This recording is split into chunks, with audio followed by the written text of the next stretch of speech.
Bonjour à tous, on se retrouve pour notre série sur ma façon de traiter mes photos dans Lightroom. Alors, on s'est quitté sur la dernière vidéo, mes photos avaient 4 étoiles, elles sont maintenant à 5 étoiles, puisque j'ai fait la partie Photoshop qui fera l'objet d'autres vidéos. Donc, quand elles avaient 4 étoiles, c'est que tout le travail qui était à faire dans Lightroom avait été fait. Pour qu'elles passent à 5 étoiles, ça veut dire que j'ai fait ce que j'avais à faire dans Photoshop pour qu'elles soient complètement finies.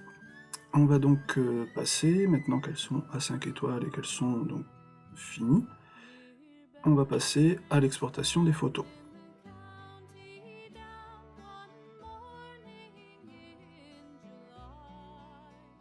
Alors, l'exportation des photos, ça se passe dans la bibliothèque.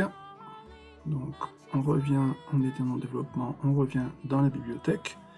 Et dans la bibliothèque, on va sélectionner toutes les photos, CTRL A, et exporter. Et donc, on va s'attarder aujourd'hui sur cette partie de l'exportation. Donc, vous pouvez exporter en courrier électronique, disque dur ou CD-DVD. On est quand même en 2020. On exporte en disque dur. Il y a des paramètres prédéfinis dans Lightroom, mais l'intérêt surtout de cette exportation, c'est de créer ses propres paramètres définis. Donc vous voyez, j'ai déjà des paramètres prédéfinis que j'ai créés au fil du temps. Vous les gardez et puis voilà, vous pouvez revenir dessus facilement. Par cette interface, on va pouvoir donc créer complètement le format, la taille, gérer complètement voilà, tout ça, le format, la taille, sous quelle forme de fichier, est-ce que je veux un JPEG, est-ce que je veux un PNG, quelle taille je vais lui donner, est-ce que je rajoute une signature, voilà, on va pouvoir gérer tout ça. On va passer ça en revue. Donc dans un premier temps, vous le voyez sur mes répertoires ici, je gère mes répertoires par année, mois, jour et un nom derrière. Donc, je vous floute tout ça, désolé, c'est pour éviter que vous ayez des informations que les modèles ne voudraient pas que d'autres personnes aient. Donc systématiquement, mes exportations vont se faire dans le répertoire où se trouvent les photos. Comme ça, c'est plus facile pour moi les retrouver. Mais vous pouvez également choisir ce que vous voulez. Donc, dossier spécifique, c'est par exemple, vous allez vouloir exporter vos photos dans un dossier bien particulier. Et donc, vous pouvez le faire. Je pense que si je choisis, voilà, by MyPic, celui-là, il exporte dans un dossier bien particulier. Mais si je prends l'export pas pub, lui, il exporte dans le dossier d'origine. Vous pouvez placer dans un sous-répertoire que vous allez pouvoir nommer quand vous êtes dans le dossier d'origine, ce qui vous permet d'avoir ensuite une arborescence avec les fichiers à la racine, et puis ensuite derrière, toute une arborescence en fonction de vos exports. Vous pouvez exporter sur le bureau, sur mes documents, voilà. Si vous avez par exemple un disque externe pour sauvegarder les versions finales de vos photos, vous pouvez faire par exemple avec dossier spécifique et aller lui dire que voilà, vous voulez sauvegarder directement dans le disque externe. Donc ensuite, moi systématiquement, je place dans un sous-dossier, vous voyez par exemple 2048, le MaxRes, voilà, ça exporte à chaque fois dans des dossiers spécifiques, dans le dossier racine où se trouvent les photos. Ensuite, on va pouvoir changer le nom. Ah, j'ai juste oublié. Après, vous faites comme vous le sentez, hein, mais j'écrase systématiquement les dernières versions des images. Si je fais un export, c'est que peut-être j'ai refait des modifications, j'ai revu un fichier, je l'ai traité différemment. À ce moment-là, ça veut dire que cette dernière version de traitement, c'est la bonne. Je garde pas la version N-1, -2, -3 de ce fichier, et donc en export, hein, je parle, au niveau de l'export, c'est systématiquement le dernier export qui est le bon. Donc j'écrase sans prévenir pour être sûr que c'est bien les derniers fichiers qui sont disponibles. Vous pouvez renommer votre fichier. Perso, je n'aime pas le faire en fait au moment de l'export, parce que pour ça, pour justement ici, vous voyez le côté nom du fichier, j'aime bien que mes fichiers ils aient encore leur nom, parce que c'est tellement plus facile de les retrouver dans la galerie une fois que vous avez le nom du fichier que lorsque ça s'appelle shoot de Léa photo numéro 3. Non, c'est pas facile à retrouver. Donc il faut comparer des images, alors que c'est beaucoup plus facile de regarder juste le nom du fichier qui se trouve ici. Voilà, et donc on va retrouver le nom du fichier facilement avec le numéro de la photo. Donc je renomme quasiment pas, je pense que j'ai peut-être ici, voilà, Fetish Project qui renomme avec des dates, voilà. Mais tous les autres, si j'ai un renommé ici avec ByMyPix qui garde le nom du fichier, parce que c'est plus facile pour le retrouver. Ensuite, il y a l'onglet vidéo, mais Lightroom c'est fait pour de la photo, donc j'importe jamais mes vidéos dans Lightroom. J'ai Adobe Premiere à côté, donc pour moi Lightroom, pour les vidéos c'est useless. Ça sert pas à grand chose. Ensuite, le format d'exportation de fichiers. Alors il y a quantité d'avis différents. Ce n'est que mon avis, que ma façon de faire. Vous adaptez ça à vos besoins. Perso, c'est du JPEG à 90% en sRVB. Selon les besoins, je peux, par exemple, voilà, sur ici le 400, le Max 13 400 dpi, où là je vais vouloir du 100% en qualité de JPEG, mais mes exports sont quasiment tout le temps, sauf là vous voyez l'export DNG, et tous les autres exports sont en JPEG. C'est ce qui va prendre le moins de place quand vous envoyez des photos sur le net. Envoyer 2 mégas fois 400 images ou 20 mégas fois 400 images, et vous le sentez passer sur le temps d'export ou sur les fichiers que vous avez à envoyer. Donc il y a toujours moyen d'exporter. Le PSD, c'est pour Photoshop, mais Photoshop il est déjà passé avant. Le TIFF, c'est un JPEG en gros sans compression.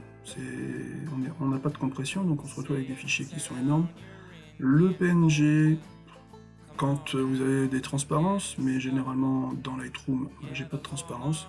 DNG, c'est pour échanger des fichiers, on va dire des RAW avec des collègues. C'est pas la peine de me demander les RAW originaux, mais CR2, je les garde. Quand on échange des RAW, quand j'échange des RAW avec des potes, c'est systématiquement du DNG, j'exporte, je ne transmets pas mes originaux. Et le format original, c'est en fonction de ce que vous avez au départ. Donc systématiquement mes exports sont en JPEG. L'espace colorimétrique sRVB, parce que c'est le plus courant. C'est, on va dire, 99% du web est en sRVB, des ordinateurs, tout est en sRVB. Le Adobe RVB, le Profoto RVB, etc. Tout ça, oui, il y a des espaces colorimétriques un peu plus grands pour certains, ils couvrent pas les mêmes zones pour d'autres. Voilà, le sRVB c'est le plus courant. Vous envoyez du sRVB à un imprimeur, ça lui va très bien. Donc voilà, je m'embête pas, c'est sRVB dans 100% des cas, je change jamais, c'est tout le temps en sRVB. Et je ne limite pas la taille de fichier parce que on n'a plus de problème de stockage. Actuellement, par exemple, un 12 Teraoctets chez Western, c'est 200 balles. 250, ça va un peu augmenter. Voilà, donc c'est plus la mort de stocker des images, donc je limite pas la taille des fichiers. Ensuite, le dimensionnement de l'image, là ça va être en fonction des besoins. Donc par exemple, mon 1024 n'est pas pub, c'est ce que mes modèles reçoivent. Donc les modèles reçoivent, j'ai un fonctionnement un peu particulier avec les modèles avec qui je fais des collaborations, elles reçoivent toutes les photos de la séance photo, systématiquement. Pourquoi je fais ça? Parce que ça permet au modèle de voir ce qui s'est passé, d'être sûr qu'il n'y a pas eu de photos qui ont été prises en 12D, qui n'étaient pas prévues au shoot, voilà, de se faire une idée des photos qu'il y a. Elles savent dès le départ, dès le début de la séance, que au final, on gardera, on va dire, un petit 10% de tout ce qu'elles reçoivent. Et j'ai pas à cacher que, ben oui, il y a des photos qui sont ratées, il y a des photos qui sont mal cadrées, il y a des photos qui sont mal exposées, voilà, c'est pas, ça arrive, il y a que celui qui fait rien qui fait pas d'erreur.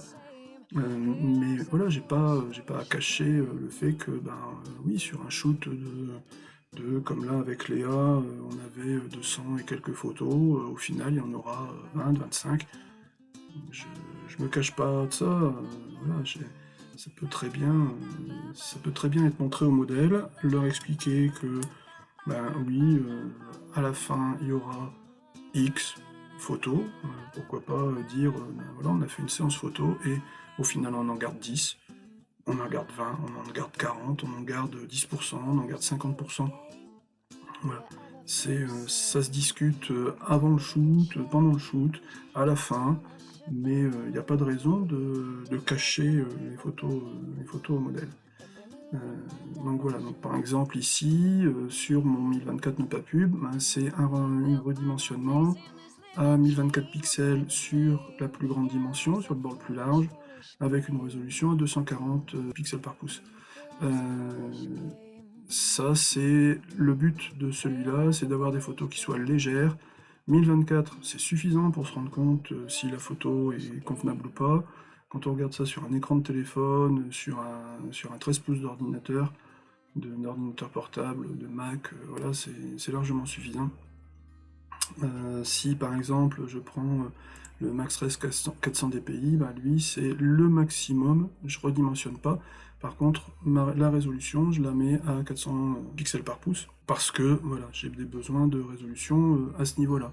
Si je prends le 2048, bah, voilà, c'est bord large, 2048 pixels, 240 dots per inch, et comme ça, voilà, on est bon.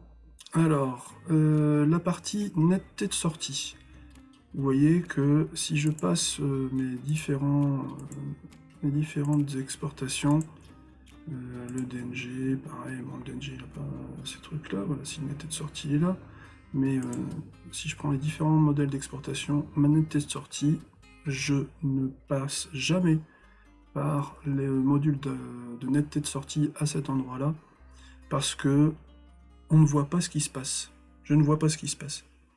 Donc, je veux pas, moi ma photo elle est finie, elle a sa netteté, elle a la netteté qu'il lui faut en fonction de l'utilisation que je lui prévois. Si c'est sur écran, ben, j'ai travaillé sur écran, donc sa netteté elle a été travaillée comme il faut. Si c'est pour du print, eh ben, j'ai des versions qui sont exportées, qui sont traitées pour être du print, et à ce moment-là elles ont déjà leur netteté comme il faut. Je n'utilise jamais cette netteté de sortie, parce que j'ai fait ce qu'il faut avant. Et à cet endroit-là, ben, je ne maîtrise pas, je ne vois pas ce qui se passe avant d'exporter. Donc j'utilise jamais. Les métadonnées, pareil, il y a différentes églises. Le perso, c'est le copyright uniquement. On peut tout mettre, on peut mettre tout ce qu'on veut dans les métadonnées. Il y a des logiciels pour pouvoir les retravailler ensuite. C'est pas un problème, on peut très bien modifier les métadonnées a posteriori s'il y a besoin. Le filigrane, on va y revenir juste après, parce que c'est un morceau un peu important. Sur l'aspect post-traitement, c'est pareil, je ne fais rien après, parce que de toute façon, si je veux aller ouvrir ma photo, je l'ouvrirai en allant la chercher dans son répertoire. J'ai pas besoin de dire, bah voilà, ouvrir ici 25 photos dans Photoshop, non. Tu fais rien et je continue à bosser derrière. Alors on revient sur l'aspect filigrane. Le filigrane, c'est le petit texte que vous allez ajouter, la signature que vous allez ajouter. Par exemple, vous voyez ici, j'ai un ne pas publier en travers. Quand les modèles reçoivent tout le shoot, en travers de l'image, il y a marqué ne pas publier parce que j'ai pas envie que les photos brutes se retrouvent n'importe comment sur le net. Donc en travers de la photo, il y a un gros ne pas publier qui barre la photo. Donc vous pouvez rajouter facilement des contenus. Quand vous ouvrez la liste, vous voyez, j'ai déjà des filigranes qui sont faits. Il y a le filigrane de copyright simple qui lui en fait va récupérer les informations que vous affichez ici, dans le coin. Hop, alors j'ai fermé ça temporairement, mais ici, vous voyez, vous pouvez afficher des contenus qui vous permettent de savoir ce que vous voulez mettre. Et donc, par exemple, avoir... alors, je ne sais plus exactement, c'est voilà, Adobe ID. Voilà, donc on peut afficher l'Adobe ID, on peut afficher le Lightroom classique, on peut afficher le personnalisé.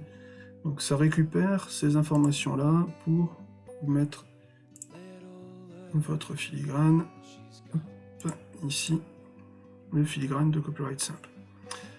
L'intérêt du menu de filigrane, c'est que vous allez pouvoir créer vos filigranes vous-même. Et donc, on va rentrer dedans.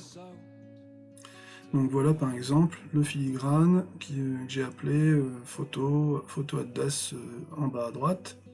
Donc il récupère juste mon email, photo@dassonville.info, et ensuite on le met en forme comme on a envie, comme sur un traitement de texte. Donc on va pouvoir aller modifier, donc par exemple si je prends voilà, le Kali centre, voilà, donc là c'est en calligraphié, où ça écrit François Dassonville, en calligraphié au centre de l'image. L'intérêt de ça, c'est que là, ce sont des polices de caractères, donc quelle que soit la taille de l'image, quelle que soit la taille de la photo que vous utilisez, vous allez pouvoir avoir des polices qui soient clean, bien lisses. Attention, si vous utilisez des filigranes graphiques, la qualité de votre filigrane va dépendre de la taille de votre photo. C'est-à-dire que si vous avez un filigrane qui est bien net sur une photo en 1024 et que vous lui demandez de faire 50% d'une photo qui fait 3000 pixels de côté, et ben votre filigrane il va pixeliser. Donc c'est l'intérêt d'utiliser des polices de caractères, du TrueType pour exporter et avoir vos signatures. Si vous voulez mettre des images, pensez que le JPEG est une image opaque, il n'y a pas de transparence dans le JPEG. Donc si vous mettez un aplat de vert, bleu, noir, orange, ça se voit à travers tout. Le PNG va lui gérer les transparences. Et donc vous allez pouvoir avoir des transparences sur votre image. Ici, la police que j'utilise, donc voilà, vous avez Saint-Andrew, ça permet d'avoir une calligraphie assez sympa. En style normal, elle est centrée, on gère la couleur que l'on veut, donc là je suis sur un gris à 50%. Et alors, un petit conseil, systématiquement sur vos textes, ajoutez une ombre. Pourquoi j'ajoute une ombre? Tout simplement parce que ce qui peut être derrière le texte que j'utilise en filigrane peut être de la même couleur que le texte.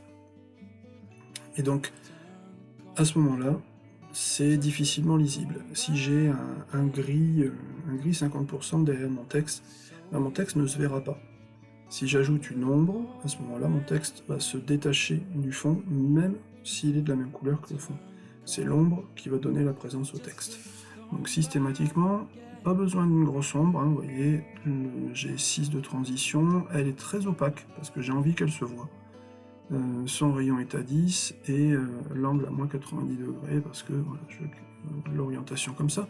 Après vous faites vos réglages, vous regardez ce que ça donne et vous lui donnez ce que vous voulez. L'opacité de mon filigrane est à 100% parce que j'ai envie qu'il soit visible. Vous pouvez très bien le régler et lui donner une transparence pour qu'il disparaisse. Et puis ensuite, pareil, la taille ici, je la mets en proportionnel parce que comme ça, mon filigrane fait toujours la même taille, quelle que soit la taille de ma photo de départ. Si j'ai croppé ma photo, si j'ai recoupé ma photo pour la recadrer par exemple juste sur le buste, et que je lui dis que je veux un ajusté ou un remplir, elle va prendre toute la place. Ici, en étant proportionnel, au moins, je prends toujours la même quantité de place sur la photo. Voilà. Ensuite, vous pouvez régler également la position dans la photo, c'est très facile, et ainsi que la rotation. Vous le mettez, vous lui donnez une rotation dans un sens, dans un autre. Vous pouvez la mettre, par exemple, si vous avez envie de la mettre sur un bord. Voilà. Donc voilà, vous pouvez très bien créer votre propre filigrane facilement. Et à la fin, donc là, soit je lui dis je fais terminer, soit je lui dis enregistrer les paramètres sous la forme d'un nouveau filigrane. On peut également, à partir de ce menu, de cet éditeur de filigrane, pouvoir gérer les filigranes et dire voilà, je veux enlever certains filigranes, je veux les gérer différemment, les modifier tout du long de l'utilisation. Voilà pour le menu des filigranes. On fait annuler, et donc une fois que vous avez choisi et que vous avez réglé tous vos paramètres, donc ici, vu que les photos vont partir pour Léa, je lui dis que j'exporte en 2048, ce qui est largement suffisant pour quantité d'écran, hein. Tout le monde n'a pas du 2K ou du 4K. En filigrane, actuellement, le 2048, je lui mets un calicentre. Voilà, et tout le reste est réglé automatiquement. Alors, depuis le Lightroom, je ne sais plus combien, mais c'est assez récent, on peut cocher ici une case pour que systématiquement ça soit toujours, donc il vous dit, ça soit toujours ce paramètre-là qui soit utilisé, ce qui fait qu'il reste très peu de paramètres que l'on peut changer, voire pas de paramètres du tout. Si vous ne voulez pas que ça soit figé, vous cliquez juste dans le nom et non pas sur la case pour que les paramètres soient pris. Attention ici, vous voyez, j'ai cliqué 1920, je suis revenu sur 2048, mon filigrane a changé également. Voilà. Une fois que vous avez fait ça, et que toutes vos photos, vous voyez, toutes mes photos sont sélectionnées, il me dit bien 25 sélectionnés. Il n'y a plus qu'à cliquer sur Export, et on a la petite barre de progression qui va apparaître et nous dire l'avancée de l'exportation de nos fichiers. Voilà un peu sur l'export. J'espère que ça vous a intéressé et que vous avez trouvé des réponses à vos questions. On n'oublie pas les likes et les partages, c'est toujours sympa et apprécié. Merci, à bientôt.